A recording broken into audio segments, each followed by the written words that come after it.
శుక్లాం బ్రహ్మ విచారసార పరమామాద్యాం జగద్వ్యాపినీం వీణా పుస్తకధారిణీం అభయదాం జాడ్యాంధకారాపహాం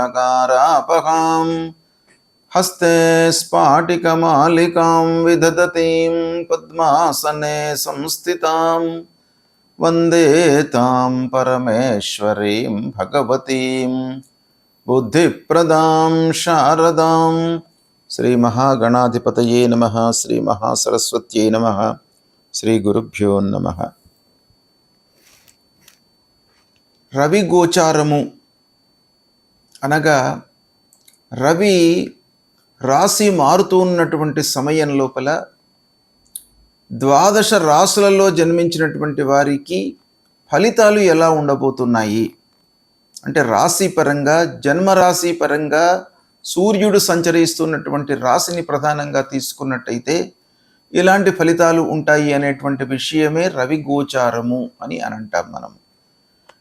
అయితే 17 ఆగస్టు 2026 నుండి 17 సెప్టెంబర్ 2026 మధ్యకాలంలో సూర్య భగవానుడు స్వక్షేత్రమైనటువంటి సింహరాశిలో సంచరిస్తున్నాడు.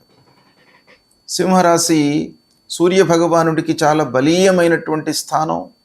అలాంటి స్థానంలో సూర్య భగవానుడు సంచరిస్తున్నాడు కనుక ఈ సంచారము రాసుల వారికి ఎలాంటి ఫలితాన్ని ఇస్తుంది అనే విషయాన్ని మనం కనుక చూసినట్టయితే ఈ సంచారము ఫలితాలను గోచార స్థానాన్ని, తర్వాత రాస్యాధిపతికి, సూర్యుడు సంచరిస్తున్నటువంటి రాస్యాధిపతికి మిత్ర శత్రుత్వ సమత్వాలను దృష్టిలో పెట్టుకొని, తర్వాత సూర్య భగవానుడు ఏ రాశిని చూస్తూ ఉన్నాడు అంటే వీక్షణను కూడాను దృష్టిలో పెట్టుకొని, తర్వాత ప్రవేశ సమయంలో ఉన్నటువంటి చంద్రాధిష్ఠిత రాశిని దృష్టిలో పెట్టుకొని, వేద, విపరీత వేద ఇలాంటి అన్ని ఫ్యాక్టర్స్ను కూడాను దృష్టిలో పెట్టుకొని సూర్య సంచారం మూలకంగా ద్వాదశ రాశుల వారికి ఎలాంటి ఫలితాలు ఉండబోతున్నాయి అనేటువంటి విషయాన్ని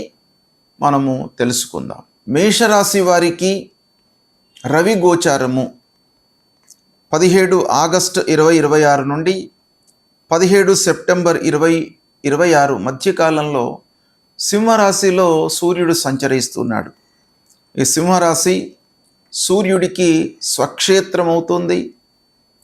చాలా బలీయంగా ఉంటాడు ఈ స్వక్షేత్రంలో. కనుక ఇలాంటి క్షేత్రంలో సంచరిస్తున్నటువంటి సమయము మేషరాశి జాతకులకు పంచమ స్థానం అవుతుంది.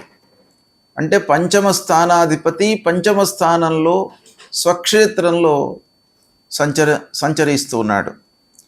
అయితే మేషరాశికి అధిపతి అంగారకుడు. అంగారకుడికి సూర్యుడికి మిత్రత్వం ఉంది.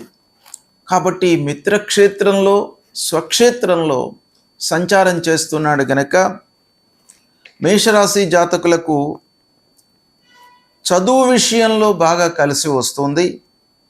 సంతానం కొరకై ప్లానింగ్ చేస్తున్నటువంటి వాళ్లకు అనుకూలమైనటువంటి సమయం ఇది. తర్వాత ఆలోచన పరంగా మీరు మంచి నిర్ణయాలు తీసుకునేటువంటి అవకాశం ఉంటుంది.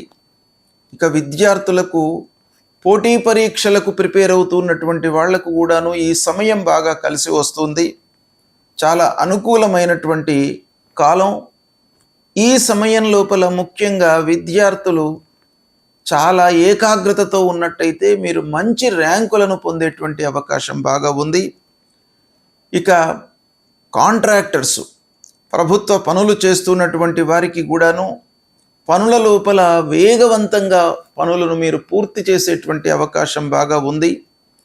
ఇక ఉద్యోగస్తుల విషయం ఆలోచించినట్టయితే ఉద్యోగస్తులకు వారికి అంతర్లీనంగా ఉన్నటువంటి ప్రతిభకు ఈ సమయం లోపల గుర్తింపు లభిస్తుంది. అంతేకాకుండా వ్యాపారస్తులు పూర్వం పెట్టినటువంటి పెట్టుబడుల మూలకంగా ఆదాయాన్ని పొందడము. అయితే పెట్టుబడులలో మట్టుకు కొంత ఆలోచించి పెట్టుబడులు పెట్టడము చాలా ముఖ్యము. ఇకపోతే ప్రేమ వ్యవహారాలలో కొంత మీరు ఆలోచించి స్టెప్స్ తీసుకోవాలి. పూర్వాపరాలను ఆలోచించి నిర్ణయాలు తీసుకున్నట్టయితే మీకు సత్ఫలితాలు ఉంటాయి. పిల్లల ద్వారా మీకు సంతోషం కలుగుతుంది. అంటే వాళ్ళ యొక్క అభివృద్ధి, చదువు, సెటిల్మెంటు, ఉద్యోగంలో ఎంటర్ కావడము, ఇలాంటివన్నీ కూడాను పాజిటివ్ పాయింట్స్ మూలకంగా మీకు సంతోషంగా ఉంటారు, ఆనందదాయకంగా ఉంటారు. కళారంగంలో ఉన్నటువంటి వారికి పేరు ప్రఖ్యాతులు కూడాను ఈ సమయంలో ఉంటాయి.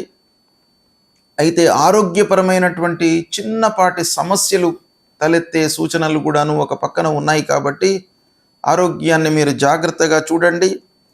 ఇక సూర్యుడు పంచమ స్థానంలో ఉంటూ సంచరిస్తూ లాభస్థానాన్ని సప్తమ దృష్టితో చూస్తూ ఉన్నాడు కాబట్టి ఆదాయము మీకు మెరుగుపడేటువంటి అవకాశాలు బాగా ఉన్నాయి.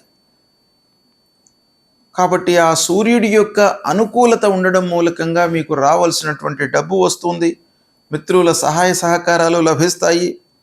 ఇకపోతే ప్రవేశ సమయంలో ఉన్నటువంటి మూర్తి ప్రభావాన్ని మనం చూసినట్టయితే శుభ ఫలితాలు మీకు ఎక్కువగా కనబడుతున్నాయి.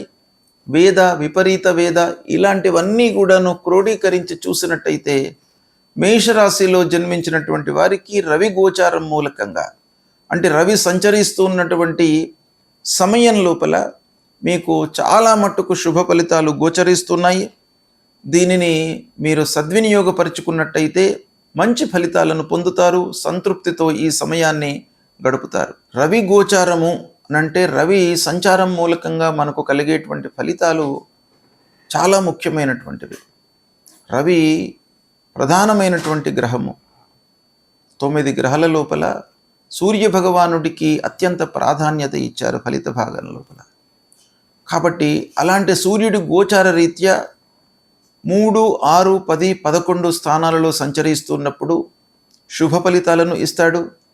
అంతేకాకుండా రాశ్యాధిపతికి, సంచారం చేస్తున్నటువంటి రాశి అధిపతికి మిత్రత్వం ఉన్నట్టయితే కూడాను కొన్ని విషయాలలో మంచి ఫలితాలు జరుగుతాయి. వేద అంటే ఈ గ్రహము సంచరిస్తున్నటువంటి సమయంలో స్థానాన్ని బట్టి మిగతా స్థానాలలో ఒకవేళ పాపగ్రహాలు కానీ ఉన్నట్టయితే తదనుగుణంగా వేద గోచారము, వేద ఫలితం అనేటువంటిది ఉంటుంది. కనుక వీటన్నిటిని కూడాను దృష్టిలో పెట్టుకొని చూసినట్టయితే ప్రతికూల స్థానాలలో సంచరిస్తున్నప్పుడు సూర్యభగవానుణ్ణి అనుగ్రహం చేసుకోవడానికి, అంటే మంచి ఫలితాలను ఇవ్వడానికి, దుష్ప్రభావము లేకుండా ఉండడానికి మనం పరిహారాలు చేసుకోవాలి. అందులో సూర్యభగవానుడు ఆరోగ్య ప్రదాత, ఆరోగ్యమే మహాభాగ్యము, అన్నిటికీ కూడాను మూల కారణం కాబట్టి ఆరోగ్య సమస్యలు రాకుండా ఉండడానికి, మానసికంగా ఒక స్థితి లోపల ఉండడానికై సూర్యభగవానుడికి ప్రతినిత్యం కూడాను మీరు అర్ఘ్య ప్రదానం చేయండి. 3 సార్లు నీళ్లు వదిలిపెట్టడము సూర్యుడికి ఉదయం పూట, ఉదయం సూర్యోదయ సమయంలో, లేదా కొంత 8 లోపు మీరు అలాంటిది చేసినట్టయితే సూర్యుడి యొక్క అనుగ్రహం లభిస్తుంది. ఆదిత్య హృదయాన్ని ప్రతినిత్యం కూడాను పారాయణం చేయండి. ఇక గాయత్రి ఉపాసన చేయండి. గాయత్రి మంత్రాన్ని 108 సార్లు మీరు చదవండి, పారాయణం చేయండి. గురుముఖతః ఉపదేశం తీసుకున్నటువంటి వాళ్ళు ముఖ్యంగా గాయత్రి మంత్రాన్ని ప్రతినిత్యం కూడాను మీరు పారాయణము, జపం చేసినట్టయితే ఆ సూర్యభగవానుడి యొక్క అనుకూలత మీకు బాగా ఉంటుంది. ఇక సూర్యుడికి సంబంధించినటువంటి మూల మంత్రాన్ని మీరు చదువుకోండి.